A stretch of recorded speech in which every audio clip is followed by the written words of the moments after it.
Hello students, welcome to exam साधनों। आज हम डिस्कस करेंगे वीकली करंट अफेयर्स के बारे में, जिसमें हम नवंबर 15 से लेके नवंबर 22 तक के जो इम्पोर्टेंट करंट अफेयर्स टॉपिक्स हैं उन्हें डिस्कस करेंगे। सबसे पहला इम्पोर्टेंट टॉपिक है टोकू इमंग बर्ड काउंट। टोकू इमंग जो है एक पोस्ट हार्वेस्ट फेस्टिवल है जो कि लोथा नागा ट्राइब के द्वारा मनाया जाता है। ये नागालैंड में ये फेस्टिवल मनाया जाता है। इस फेस्टिवल के दौरान जो है एक बर्ड काउंटिंग ड्राइव जो थी वो चलाई गई थी, जिसमें कि 178 वर्ड्स जो थे वो डॉक्यूमेंट हुए थे। एज यू नो, नागालैंड में अमर फैल्कन बर्ड जो है वो भी काफ़ी नंबर्स में पाया जाता है, इसलिए इसे falcon capital of the world भी कहा गया है। नेक्स्ट इंपॉर्टेंट टॉपिक है no money for terror conference 2022। इसकी थर्ड कॉन्फ्रेंस जो थी वो इस बार इंडिया में हुई थी, न्यू दिल्ली में। सबसे पहली कॉन्फ्रेंस जो थी वो पेरिस में हुई थी 2018 में, और फ्रेंच गवर्नमेंट ने ही ये जो कॉन्फ्रेंस जो थी वो इसको स्टार्ट किया था। इसका ऑब्जेक्टिव जो है वो टेरर फाइनेंसिंग को काउंटर करना है और इंटरनेशनली एक प्लेटफॉर्म प्रोवाइड करना है डिफरेंट कंट्रीज को, ताकि वो इसके लिए जो है वो टेरर फाइनेंसिंग पे जो है वो डिस्कशन कर सके। It was attended by 72 countries and 15 international organizations. In this conference, India talked about Al Qaeda and ISIS growing influence in Afghanistan.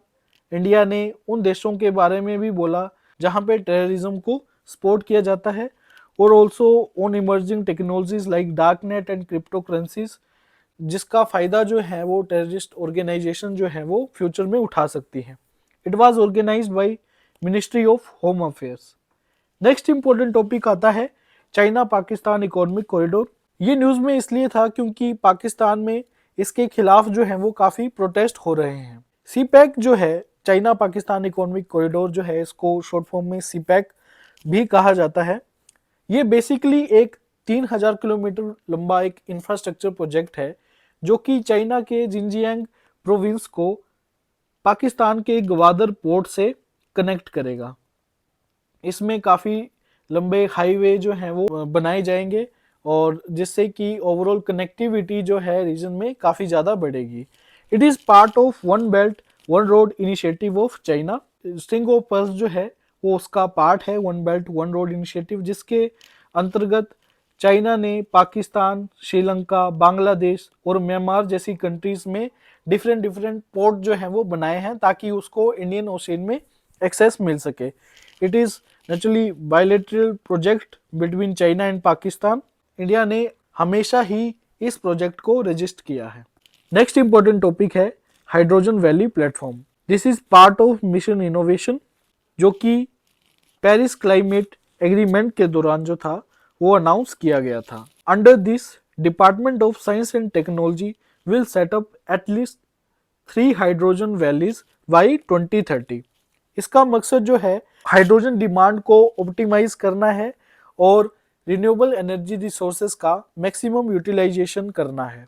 India has committed to facilitate the delivery of 3 hydrogen valleys in 3 phases। Next important topic है CAG. CAG ने recently decide किया है कि वो urban local bodies को भी audit करेंगे to bring out their maximum performance under 74 constitutional amendment act. CAG, जैसा कि आप जानते हैं, it is an apex authority responsible for external and internal audits of the expenses of national and state governments. इनको जो है president के द्वारा अपॉइंट किया जाता है। एक कॉन्स्टिट्यूशनल बॉडी है जो कि आर्टिकल 148 और 151 जो है वो कैग के अपॉइंटमेंट ऑफ पावर से रिलेट करता है।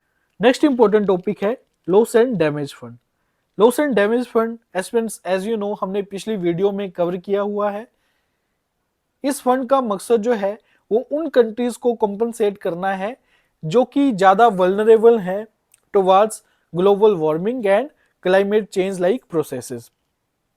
इनमें वो कंट्रीज भी आएंगी जिसमें रिसेंटली क्लाइमेट इन्फ्लुएंस डिजास्टर हुए हैं। फॉर एग्जांपल पाकिस्तान, जहां पे अभी बाढ़ आई थी, वो भी जो है लॉस एंड डैमेज फंड में कवर होगा। COP27 जो कि इजिप्ट में हुई थी, उसमें पहली बार लॉस एंड डैमेज फंड को बनाने के लिए डिसीजन लिया गया है। इसके लिए पिछली बार की जो COP26 कॉन्फ्रेंस थी ग्लासगो में, उसमें भी डेवलपिंग कंट्रीज के द्वारा ये मांग उठाई गई थी, लेकिन डेवलप्ड कंट्रीज ने इसके ऊपर कुछ इंटरेस्ट नहीं दिखाया था। नेक्स्ट इंपॉर्टेंट टॉपिक जो है वो हमारा इंटरनेशनल एग्रीमेंट से रिलेटेड है, that is India European Union pact. इसमें इंटेंट ऑफ कोऑपरेशन जो है वो इंडिया और यूरोपियन यूनियन के द्वारा साइन किया गया है about high performance computing, weather extremes, climate modelling and quantum technologies. एक और इम्पोर्टेंट टॉपिक है India Australia free trade agreement को लेके। इसमें अभी ऑस्ट्रेलियन मार्केट में लगभग 6000 ब्रॉड सेक्टर्स में ड्यूटी फ्री एक्सेस मिलेगा। In this agreement other aspects like student visa, work visa are also covered. Next important topic है India's net zero plan. India 2070 तक एक कार्बन न्यूट्रल स्टेट बनना चाहता है। कार्बन न्यूट्रल स्टेट का मतलब है कि इंडिया जितनी कार्बन डाइऑक्साइड एमिट करेगा उतनी ही कार्बन डाइऑक्साइड जो है वो अब्जॉर्ब करेगा। अब्जॉर्ब का मतलब है कार्बन सिक्वेस्ट्रेशन, जिसमें कि कार्बन को अब्जॉर्ब कर लिया जाता है और उसका एमिशन जो है वो एटमॉस्फेयर में नहीं होता। अब्जॉर्प्शन का जो वे है वो कार्बन सिक्वेस्ट्रेशन, जैसे मेरीन कार्बन सिक्वेस्ट्रेशन हो सकती है, हमने सॉइल कार्बन सिक्वेस्ट्रेशन के बारे में पढ़ा था, फॉरेस्ट कार्बन सिक्वेस्ट्रेशन भी हो सकती है, जिससे कि एटमॉस्फेयर में कोई भी कार्बन डाइऑक्साइड जो है वो रिलीज नहीं होती है। उसी प्रोसेस को कार्बन न्यूट्रल जो है वो कहा गया है। COP27 में इंडिया ने अपनी ये स्ट्रेटेजी जो है वो अनाउंस की है। इसमें शामिल है नेशनल हाइड्रोजन मिशन जो कि 2021 में लॉन्च हुआ था। अभी हाल ही में हमने हाइड्रोजन वैली प्रोजेक्ट भी पढ़ा है। इसके अलावा अपनी न्यूक्लियर कैपेसिटी को लगभग 3 गुना बढ़ाना है 2030 तक।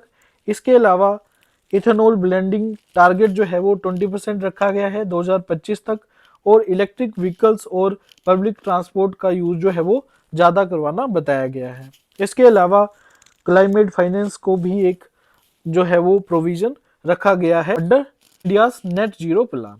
नेक्स्ट इंपॉर्टेंट टॉपिक है एक्सरसाइज सी व्हीकल। ये एक्सरसाइज जो है वो एक कोस्टल डिफेंस एक्सरसाइज है जो कि इंडियन नेवी और कोस्ट गार्ड के द्वारा जो है वो की जाती है। इट वाज थर्ड एडिशन, ये 2019 में स्टार्ट हुई थी। ये एक्सरसाइज जो है it is organised by Ministry of Defence. इसमें इंडिया की लगभग सारी कोस्टल बाउंड्री जो है वो कवर होती है, जिसमें कि सभी कोस्टल स्टेट्स और यूनियन टेरिटरी जो है वो कवर हो जाती हैं। इट इज़ पार्ट ऑफ ट्रोपेक्स, जिसमें नेवी जो है वो अपनी वार फाइटिंग रेडीनेस को जो है वो हर 2 साल बाद जो है वो रिव्यू करती है। एस्पिरेंट्स, इस बार की वीडियो में इतना ही। आप एग्ज़ाम साधनम के साथ बने रहे और इम्पोर्टेंट टॉपिक्स जो हैं वो कवर करते रहें। Thank you.